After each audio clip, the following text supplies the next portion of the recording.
어느 어부가, 노인인 이 한 어부가 고기를 잡으러 이제 망망대해로 나아가서 고기를 잡아 마침내 큰 고기를 잡고 자기의 배에 매달고 이제 그 바다를 항해하고 있었습니다. 바다 한가운데 피곤하고 고달프고 힘든 그 상황 속에서 그는 이렇게 독백합니다. 물고기가 나를 데리고 가는지 내가 물고기를 데리고 가는지 모르겠다. 해밍웨이의 노인과 바다에 나오는 한 구절의 내용입니다. 이 노인과 바다의 이 상황을 우리에게 소개하면서 우리는 마치 인생의 바다 한가운데 던져진 존재처럼 그렇게 살아가고 있는 우리 현대인의 모습을 보는 듯 합니다. 요즘 우리는 그런 생각을 합니다. 코로나가 나를 데리고 가는지 내가 코로나를 데리고 가는지 언제 끝날지 모르는 이 긴 터널에 이 시대를 살아가면서 우리들조차도 가끔씩 삶의 목적과 방향이 혼란스러울 때가 있습니다. 내가 지금 어디를 가고 있는지, 내가 무엇을 위해서 살아가고 있는지 우리 스스로도 혼란스럽게 지금의 이 캄캄한 시대, 마치 던져진 듯한 우리의 인생을 살아가고 있는 듯합니다. 삶의 목적과 방향을 잃어버린 지금의 시대를 우리가 또한 묵도하기도 합니다. 우왕좌왕 어디로 가야 할지를 모르는 이 시대 가운데서 마치 이 세상에 던져진 한 인생처럼 우리가 그렇게 목적 없이 방향 없이 흔들리듯 살아가고 있을 때도 있습니다. 우리는 다시 한번 묻습니다. 나는 이 세상에 던져진 자인가, 보내진 자인가? 오늘 우리는 이 물음이 반드시 이 시대에 필요한 것입니다. 나는 이 세상에 그저 한 인간으로 던져진 존재에 불과한 것인가?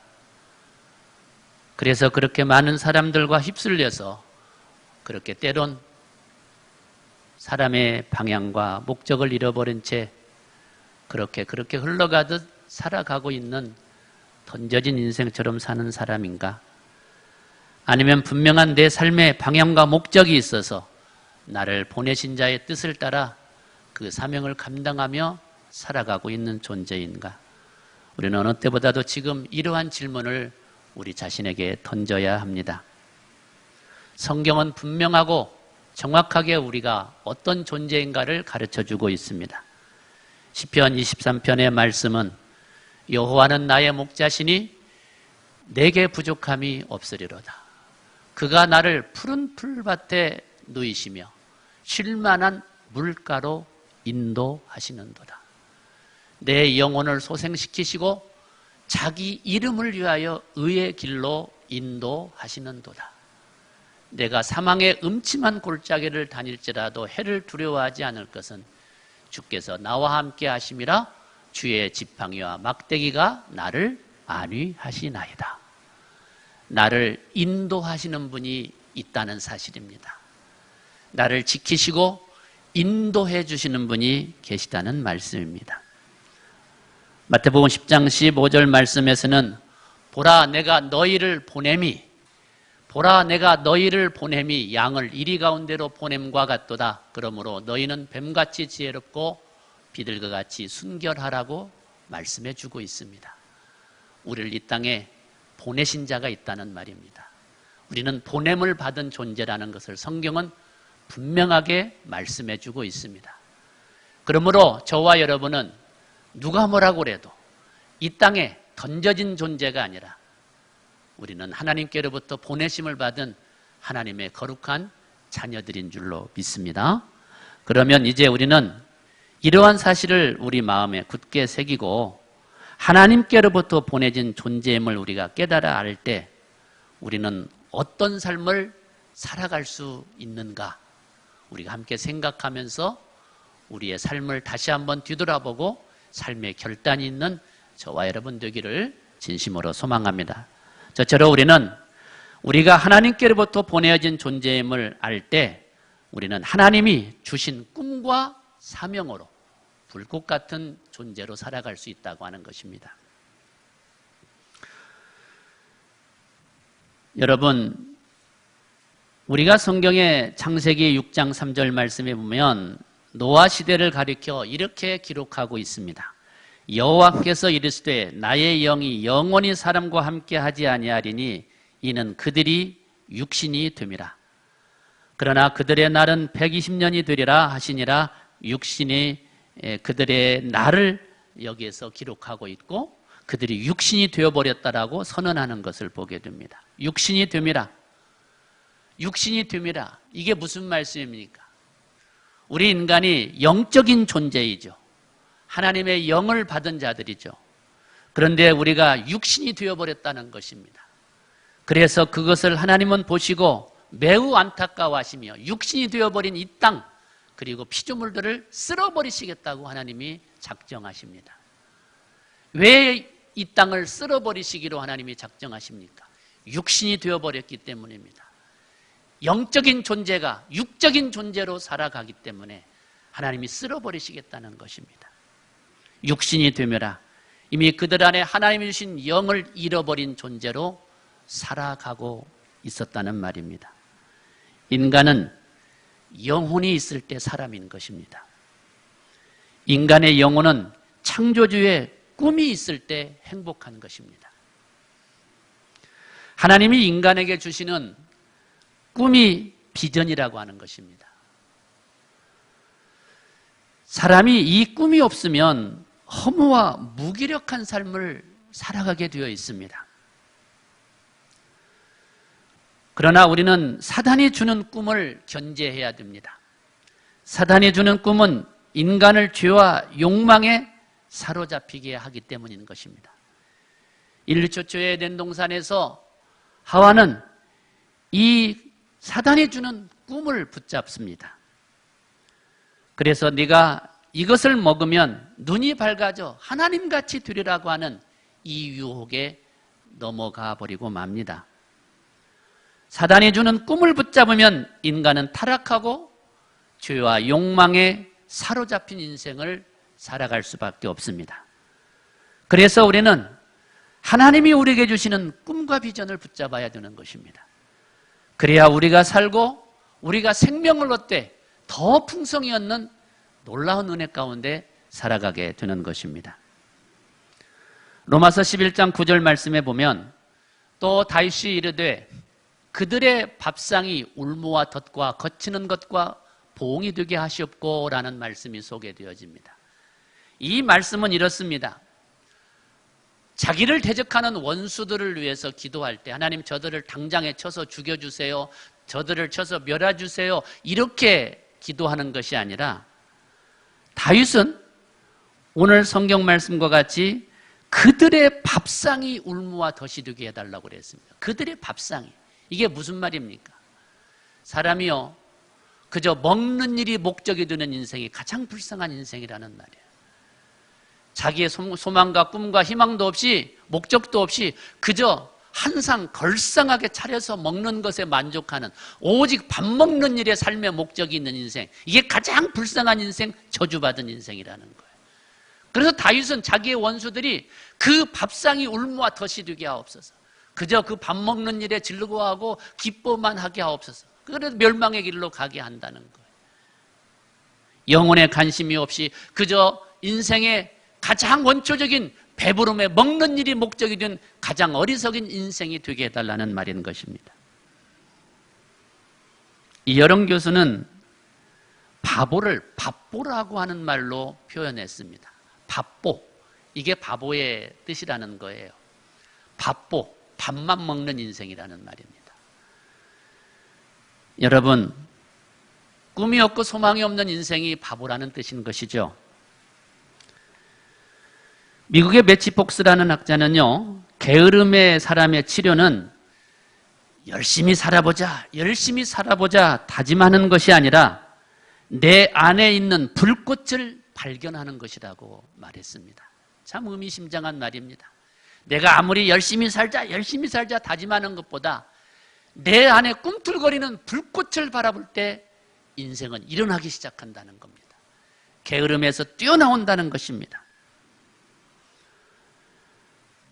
하나님이 주시는 꿈과 비전의 사람은 내가 모든 것을 할 수 있다고 말하는 게 아니라 내가 무엇을 할 수 있는가를 보는 사람입니다.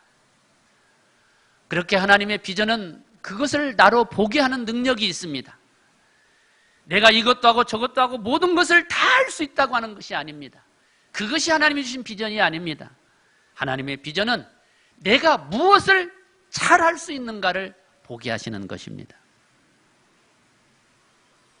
여러분, 우리가 잘 아는 성경의 에스더 왕후는 꺼져가는 그 민족의 등불 앞에 자신이 무엇이 할 수 있는가를 깨닫고 결단하고 드디어 내가 죽으면 죽으리라 하고 왕 앞에 목숨을 내놓고 나아가는 것을 보게 됩니다. 이것이 하나님의 비전을 붙잡은 사람의 삶인 것입니다. 타작마당에서 시대의 폭정 앞에 움츠리고 있던 기드온이라고 하는 사람은 하나님의 약속과 그의 표징을 보고서 위대한 하나님의 사사로 부름을 받아 불꽃을 사르듯 살아가는 위대한 사사가 되었습니다. 그는 바알 우상을 깨뜨리는 여롯바알이라고 하는 별명을 얻을 만큼 그러한 자신의 사명을 충실히 감당했던 위대한 사사의 삶을 살았던 것입니다. 사사기 6장 14절 말씀에 보면 여호와께서 그를 향하여 이르시되 너는 가서 너희 힘으로 이스라엘을 미디안의 손에서 구원하라. 내가 너를 보낸 것이 아니라 하시니라. 그러나 기드온이 그에게 대답하되 오 주여 내가 무엇으로 이스라엘을 구원하리이까? 보소서 나의 집은 므낫셋 중에 극히 약하고 나는 내 아버지 집에서 가장 작은 자니이다 하니 16절에 여호와께서 그에게 이르시되 내가 반드시 너와 함께 하리니 내가 미디안 사람 치기를 한 사람 치듯 하리라 하시니라. 여러분 얼마나 놀라운 말씀입니까? 이 움츠리고 있던 이 미디안의 그 억압 앞에 두려워 떨고 있던 이 기드온이 하나님의 부름을 받았을 때 그는 나는 내 아버지 집에 가장 작은 자라고 움츠리고 있었던 사람입니다. 하나님의 비전을 보지 못했던 사람입니다. 그러나 여호와께서 내가 너와 함께 할 것이고 내가 미디안 사람 치기를 한 사람 치듯 하리라 하시니라 약속해 주셨을 때 그는 하나님의 그 비전을 붙잡고 일어서 여롯바알의 사명을 감당하는 바알의 우상을 깨부수는 위대한 사사로서 그는 불꽃을 사르는 삶을 마침내 살아나게 되었던 것입니다. 우리는 오늘 이 한 시를 통하여 우리의 삶을 또한 함께 다짐하는 시간이 되었으면 좋겠습니다. 우리 교회 문 앞에 있는 우리 사랑하는 순교자 조상학 목사님을 기리며 우리 김영미 목사님께서 헌시를 새겼던 내용을 보면 이렇습니다. 사르는 불꽃이 되어 어둠을 밝히신 님이시여 그대 별이 되어 이 땅 떠나던 날 천국에선 잔치가 열렸고 우리 안엔 빛이 임했습니다. 심장을 물들인 복음 가둘 수 없어 남도 땅 고울고울 꽃보다 진한 피를 뿌리고 해진 걸음이 나여 묻어난 생명은 가없는 강수가 되어 흐르고 흐릅니다. 죽어져 살리는 길을 가신 님이시여 주님의 몸을 지키기 위해 내 몸 내어주고 떠나간 당신은 마지막 성찬을 몸으로 살아낸 세상이 감당 못할 하나님의 사람이라. 십자가의 피가 사함을 주었듯이 그대의 피 흘림은 사명을 주었습니다. 님이 그랬듯이 하늘 거울 아래 비추는 빛이 되어 우리 오늘을 살아내렵니다. 주를 위해 사르는 불꽃이 되어 어둠을 밝히는 불꽃이 되어. 여러분 교회를 오갈 때마다 이것을 여러분 또 읽으실 때마다 우리도 불꽃을 사르는 사명자의 인생을 살아갈 수 있는 저와 여러분 될 수 있기를 주님의 이름으로 축복합니다. 이제 우리가 하나님 앞에 보내심을 받은 자의 삶을 살 때 우리는 두 번째로 하나님의 큰 그림을 볼 수 있게 된다고 하는 것입니다. 창세기 45장 7절 말씀에 보면은 하나님이 큰 구원으로 당신들의 생명을 보존하고 당신들의 후손을 세상에 두시려고 나를 당신들보다 먼저 보내셨다고 하는 요셉의 고백이 나옵니다. 이 말씀은 그 형제들이 나를 팔아 이곳에 당신들이 보냈다고 생각하겠지만 아니다. 하나님은 나를 먼저 이곳에 친히 그분이 보내주셔서 우리로 큰 민족에 이루게 하시는 큰 구원을 우리로 보게 하셨다는 것입니다. 이 얼마나 놀라운 고백입니까? 형제들은 우리가 팔아서 이 애굽 땅에 요셉을 팔아 넘겼으니 이제 우리는 죽게 되었구나 하고 두려워 떨고 있을 때 하나님의 사람 요셉은 두려워하지 마십시오. 염려하지 마십시오. 나를 이곳에 보낸 것은 당신들이 아닙니다. 여호와 하나님께서 큰 구원의 민족의 구원을 이루시려고 나를 이곳에 보내셨습니다. 이렇게 고백하는 겁니다. 여러분, 이 고백은 무엇을 상징하는 것입니까? 하나님께서 아브라함에게 주신 비전이 있습니다. 너로 큰 민족을 이루겠다고 하나님이 아브라함과 약속해 주셨습니다. 그때 아브라함은 참 기가 막혔을 겁니다. 이 우리 가족 이거 몇 사람 되는 걸 가지고 어떻게 큰 민족을 이루도록 하나님이 축복해 주시겠다는 말인가? 그러면서도 내 씨에 자식 하나 주지 않는데 그때 아브라함은 얼마나 답답했을까요? 그러나 하나님은 그와 그렇게 약속해 주셨고 그리고 그로 큰 민족을 이루는 꿈을 그려내시는데 요셉이라는 사람을 하나님께서 애굽의 땅으로 보내시고 고센 땅을 허락하고 그곳에서 마침내 큰 민족을 이루니 애굽 민족이 그 민족을 견제하려고 핍박했던 역사를 우리가 잘 압니다. 하나님은 그렇게 고센 땅에서 큰 민족을 이루도록 마침내 그 큰 그림을 그리게 하시고 그리고 그들을 출애굽시키는 큰 구원의 역사를 이루게 되셨다는 것을 우리가 기억하고 있는 것입니다. 우리가 하나님께 보내심을 받은 자의 삶은 우리로 이러한 큰 그림을 보게 하시고 큰 구원을 이루어내게 하는 역사에 동참하게 하는 것입니다. 성경의 형통이라는 말을 우리는 잘 이해해야 됩니다. 성경에서 말하는 형통이라고 하는 것은 하나님의 그림을 완성해 가는 일을 가리키는 것입니다. 내 그림이 아닙니다. 하나님의 그림을 그리는 일인 것입니다. 여러분, 창세기 39장 2절 말씀해 보니까 여호와께서 요셉과 함께 하심으로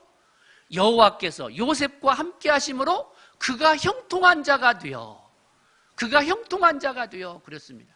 여러분, 이 말은 좀 우리가 현실적으로 이해가 가지 않는 말입니다. 지금 요셉의 신분이 뭐예요? 노예예요. 팔려온 노예예요. 그러면 이 팔려온 노예가 형통한다는 말이 현실적으로 뭐예요? 노예에서 풀려나 해방을 받는 게 진정한 형통 아닙니까? 그게 우리가 생각하고 우리가 바라는 형통 아닙니까? 그러나 성경은 전혀 다른 말을 해요. 오히려 그가 노예가 놓인 것도 아니고 해방된 것도 아니고 여전히 노예의 상태에 있고 억울한 일을 늘 당하고 있는 그 상황을 하나님은 형통한 자가 되었다라고 말하고 있다는 것입니다. 지금 여전히 변함없이 하나님은 요셉을 큰 그림을 그리고 있다고 하는 것입니다. 하나님의 형통은 바로 그것입니다. 내 인생, 내 삶에 하나님이 그리시는 큰 그림인 겁니다. 그것을 향하여 가는 길을 하나님은 형통이라고 말하는 것입니다. 사랑하는 여러분, 우리가 그래서 노예의 형통은 내 그림을 그리는 겁니다. 내 그림을 그리면서 그것에 만족하고 그것에 흡족해하며 그걸 즐거워한다면 나는 노예에 불과한 것입니다. 그러나 하나님의 사람의 형통은 하나님이 그리시는 그림을 그리는 것입니다. 거기에 동참하는 겁니다. 그러므로 지금 당장 내 눈앞에 보이지 않지만 그러나 하나님이 주시는 큰 그림을 기대하고 나가는 자, 이게 진정한 하나님의 사람인 것입니다. 여러분, 우리가 이 땅에 살아가는 하나님의 백성들은 영적인 정탐꾼과 같은 존재들입니다. 내 삶의 현장에 보내진 하나님의 사람입니다. 우리는 그곳에서 하나님의 그림을 볼 수 있어야 되는 것입니다. 내 삶의 자리자리에서 하나님이 영적인 정탐꾼으로 우리를 이 땅에 보내주셨어요. 가나안에 12 정탐꾼을 보내주듯이 우리를 이 땅에 영적인 정탐꾼으로 곳곳에 보내주셨습니다. 우리는 현실을 두려워하고 현실의 소리에 불안해하며 움츠리는 10명의 어리석은 정탐꾼이 될 것인가? 여호수아와 갈렙과 같이 믿음의 정탐꾼이 될 것인가? 우리는 결단하고 살아야 되는 것입니다.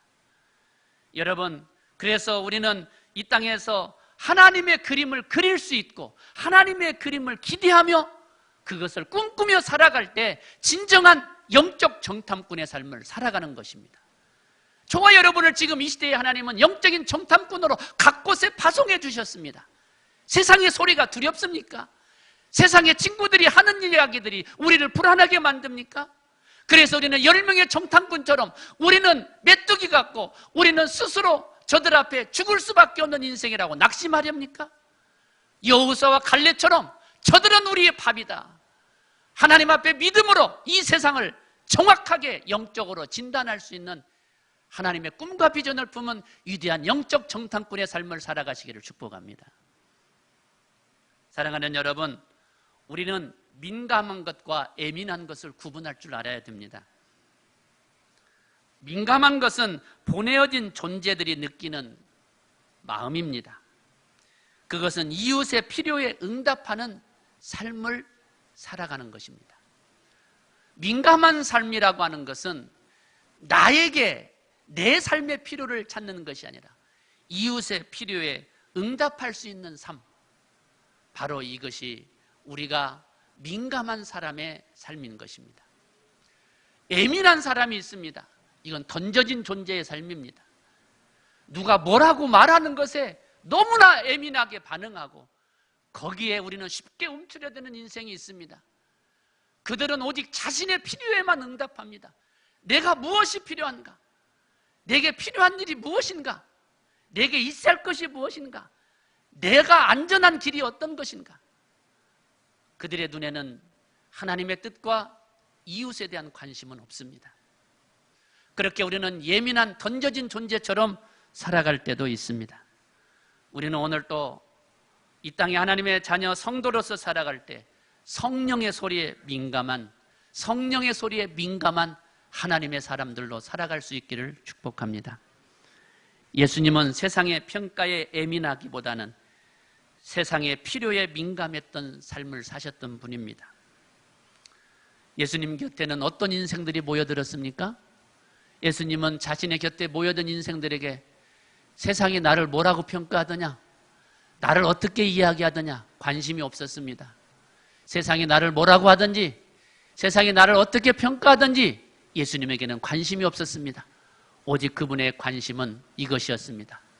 수고하고 무거운 짐진 자들아 다 내게로 오라. 내가 너희를 쉬게 하리라.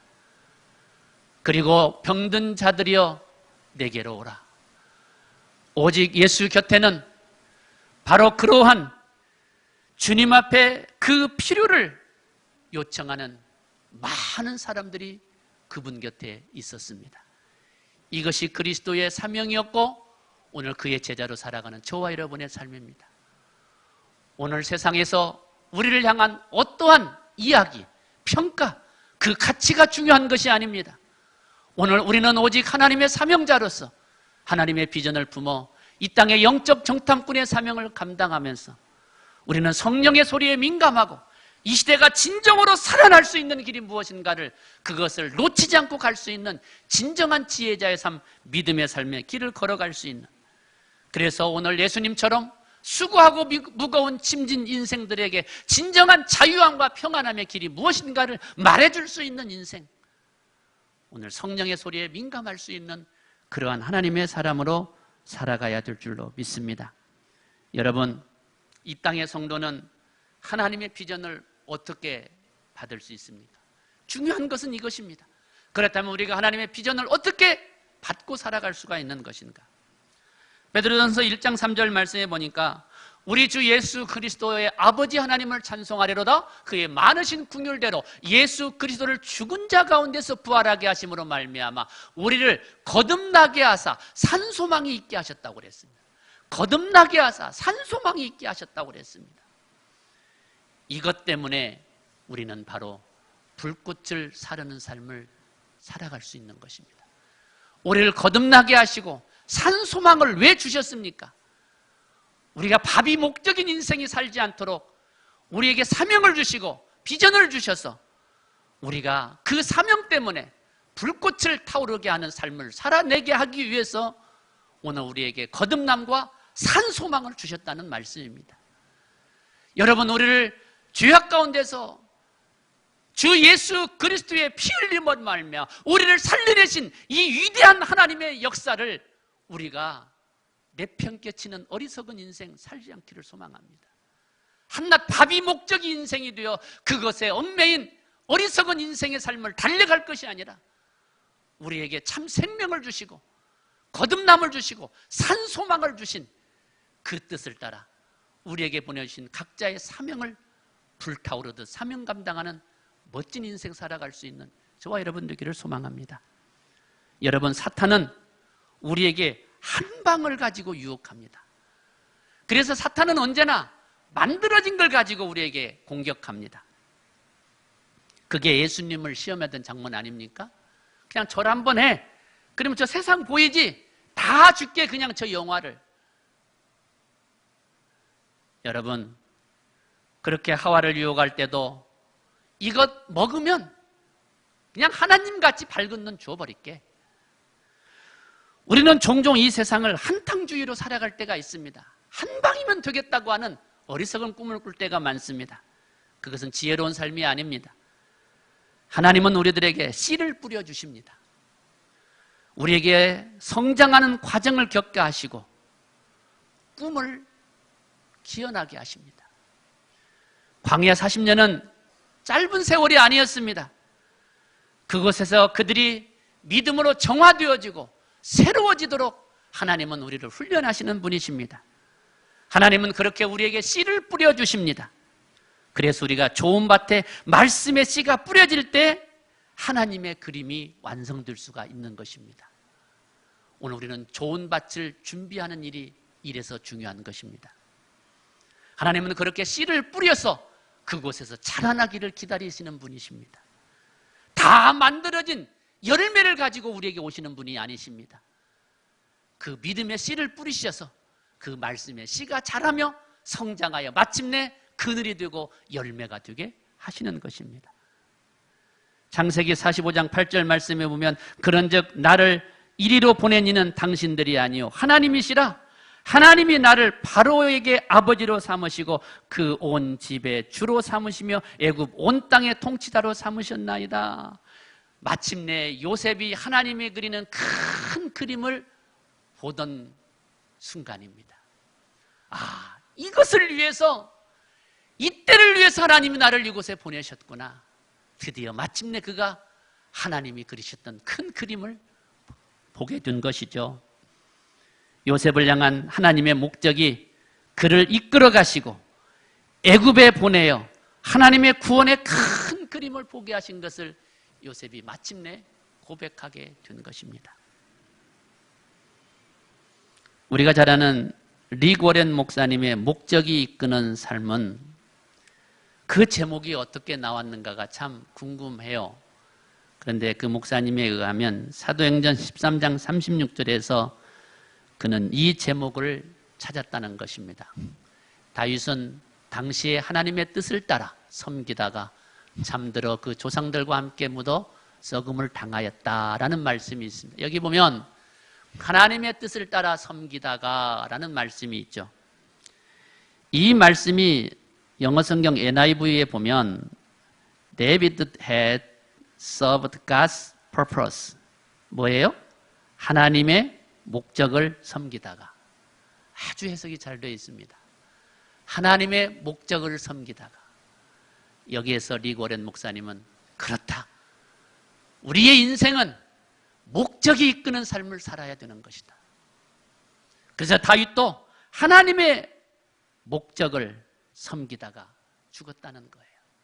그래서 우리가 이 땅에 살아가는 하나님의 백성은 하나님의 비전, 곧 하나님의 목적을 이끄는 삶을 살아갈 때 그분이 내 삶에 베푸신 큰 그림을 보고 그 그림 앞에 동참하는 복된 인생을 살아갈 수 있다고 하는 것입니다. 사랑하는 여러분, 우리는 이 시대에 던져진 존재가 아닙니다.